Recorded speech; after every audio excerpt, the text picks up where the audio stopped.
శివదుర్గ జ్యోతిష్యాలయం ఆర్థిక ఉద్యోగ కుటుంబ మరే ఇతర సమస్యలకైనా పరిష్కారం చూపబడను. పరిష్కారం కోసం ఈ నంబర్ ని సంప్రదించండి. బీజేపీ 10 క్యాండిడేట్లు అయితే లిస్ట్ అయితే ప్రకటించడం జరిగింది. మేడం చెప్పండి, ఏ విధంగా చూడొచ్చు రాష్ట్రంలో ప్రభుత్వాన్ని ఇంటికి పంపించడానికి ప్రజలు సన్నద్ధమై ఉన్నారు. అండ్ ఈ మూడు పార్టీలు కూటమి కూడా మా స్టేట్ ఇన్ఛార్జ్ గారు కూడా దాన్ని ఒక సంగమంలా, త్రివేణి సంగమంలా అభివర్ణించడం జరిగింది. గంగా, యమున, సరస్వతి మూడు నదులు కలిస్తే ఎలా ఉంటుందో ఈరోజు మూడు పార్టీలు అభ్యర్థులు కానీ, మూడు పార్టీలు కానీ, ప్రజలు కానీ, కేడర్ కానీ అందరూ కలిసి ఈరోజు ఈ అక్రమమైన ప్రభుత్వం, అవినీతి ప్రభుత్వం, అలాగే ప్రజా వ్యతిరేక ప్రభుత్వాన్ని ఇంటికి పంపించడానికి సన్నద్ధులై ఉన్నారు. ఏ విధంగా చూడొచ్చు మేడం? 2014లో మూడు పార్టీలు కలిసే మళ్ళీ తర్వాత 10 ఏళ్ళ తర్వాత మళ్ళీ ఇప్పుడు ఆ సెంటిమెంట్ ఇప్పుడు రిపీట్ అవుతుందంటారా? డెఫినెట్గా అండి. ఎందుకంటే ఈరోజు రాష్ట్రం అప్పులు కుప్పగా మార్చిన ఘనత జగన్మోహన్ రెడ్డి గారికి దక్కింది. అలాగే ఈరోజు రాష్ట్రంలో అభివృద్ధి అన్నది పూర్తిగా కుంటుపడిపోయిన పరిస్థితి మనం చూస్తున్నాం.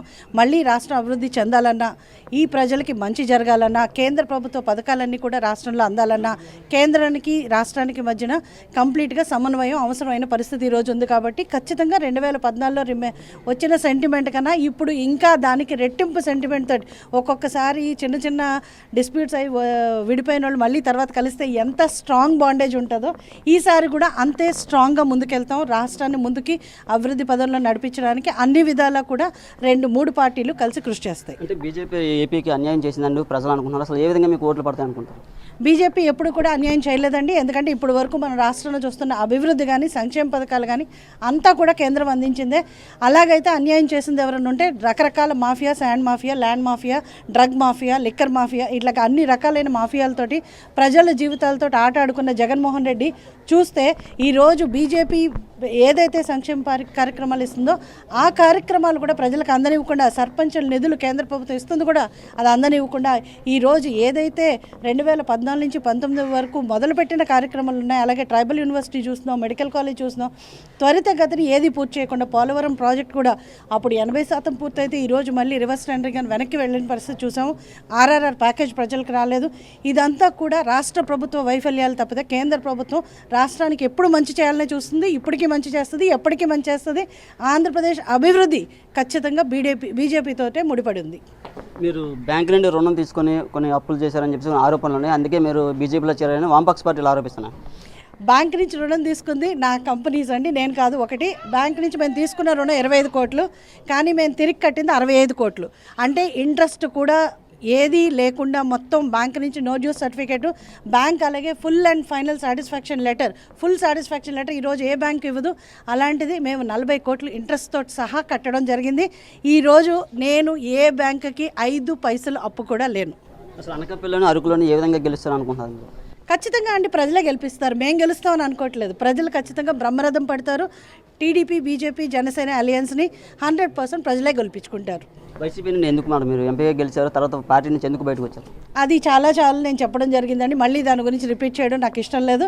వైసీపీ ప్రభుత్వంలో నేను గెలిచిన తర్వాత, వైసీపీ పార్టీలో నేను గెలిచిన తర్వాత అవమానాలకు గురయ్యాను. సెల్ఫ్ రెస్పెక్ట్కి ఒక వాల్యూ ఇచ్చేదాన్ని నేను. ఎందుకంటే ఈ రోజుల్లో అభిమానం దెబ్బతింటే కుటుంబాలే కలిసి ఉండట్లేదు. అభిమానం దెబ్బతిన్న తర్వాత ఎవరు కూడా ఉండరు. అలాగే చాలామంది ఈరోజు వైసీపీ నుంచి బయటికి రావడం జరుగుతుంది. అంటే అందరికీ టైం పట్టింది, నాకు టైం పట్టలేదు. ఫస్ట్లోనే తెలుసుకున్నాను, బయటకు వచ్చాను. అప్పటి నుంచే నేను బీజేపీతో సేల్ అవుతున్నాను. ఇప్పుడు కూడా నాకు ఈ బీజేపీ ప్రభుత్వంలో, బీజేపీ పార్టీలో పనిచేయడం పూర్వజన్మ సుకృతంగానే భావిస్తున్నాను, ఎప్పటికీ భావిస్తాను. అండ్ ఈ పార్టీ పరంగా కాకుండా దేశాన్ని ఒక విశ్వ గురువుగా చేసే ఒక నాయకుల మెంటర్షిప్ తోటి నడుస్తుంది. కాబట్టి నరేంద్ర మోడీ గారి నాయకత్వంలో మేమంతా సైన్యంలా, మేమంతా కూడా ఒక రాముడి దగ్గర ఒక రావణ్ణి సంహరించడానికి బయలుదేరిన రాముడి దగ్గర ఒక వానర సేనలా ప్రతి ఒక్క కార్యకర్త కూడా ఒక సైన్యంలా మేము ముందుకు సాగుతాం. ఇంటర్నల్గా బీజేపీ వైసీపీతో పోతుందని చెప్పి ఒక ఊహాగానం వస్తున్నా బయట. అంటే అది గేమ్ ప్లే అండి. వైసీపీ ఎప్పటి నుంచో కూడా, అంటే ఇంతకు ముందు కూడా అదే ఆడింది, ఇప్పుడు కూడా మైండ్ గేమ్ ఆడుతుంది తప్పితే అలాంటివి ఎప్పుడు లేవు. మాకు అలా వెనకాల సంబంధం పెట్టుకోవాల్సిన అవసరం లేదు ఫస్ట్ ఆఫ్ ఆల్. ఎందుకంటే అవినీతి పరుడుగా ముద్రున్న జగన్కి ఇప్పుడు వరకు స్టేట్ గవర్నమెంట్గా తను ప్రజలు ఎన్నుకున్న ప్రభుత్వంగా కేంద్ర ప్రభుత్వం, రాష్ట్ర ప్రభుత్వ సంబంధాలు మాత్రమే ఉన్నాయి తప్పితే పర్సనల్ లెవెల్లో ఎప్పుడు కూడా ఒక అవినీతి పరుని మా పార్టీ సమర్థించదు. అరకులో ఎమ్మెల్యే క్యాండిడేట్ కూడా బీజేపీ అనేది చెప్తున్నారు. ఎమ్మెల్యే క్యాండిడేట్ కూడా బీజేపీ ఇచ్చారండి, పాంగి రాజారావు గారికి ఇచ్చారు. ఖచ్చితంగా మాకు అరకులో చాలా స్ట్రాంగ్గా ఉన్నాము, ఎందుకంటే బూత్ కమిటీస్ అన్నీ కూడా మేము చేయడం, పేజ్ కమిటీస్ కూడా చేయడం జరిగింది. మా క్యాడర్ కూడా చాలా స్ట్రాంగ్గా ఉంది. ఖచ్చితంగా మేము విజయం సాధిస్తాం. ఓవరాల్గా ఏపీలో మీకు ఎన్ని సీట్లు వస్తాం, ఎన్ని గెలుస్తారు? ఏమండి, ఓవరాల్గా మేము ఆంధ్రప్రదేశ్లో సంకీర్ణ ప్రభుత్వం ఏర్పాటు చేయనున్నాం. జగన్మోహన్ రెడ్డిని ఇంటికి పంపించనున్నాం. ఎందుకంటే స్పెక్యులేషన్స్ చేయడం నాకు ఇష్టం లేదు, కానీ కేంద్ర ప్రభుత్వం 400+. ఇది కొత్తపల్లి గీత గారు చెప్తున్న పరిస్థితి. పూర్తిగా ఏపీలో కూటమి ప్రభుత్వమే వస్తుందని చెప్తున్నారు. ఇక్కడ బెస్ట్ వీడియో జర్నలిస్ట్ సాగర్తో నాయుడు, RTV విశాఖ నుంచి. మరిన్ని వీడియోస్ కోసం ఛానల్ ని సబ్స్క్రైబ్ చేయండి, లేటెస్ట్ అప్డేట్స్ కోసం వాట్సాప్ ఛానల్ ని ఫాలో చేయండి, అండ్ లింక్ డిస్క్రిప్షన్ లో ఉంది.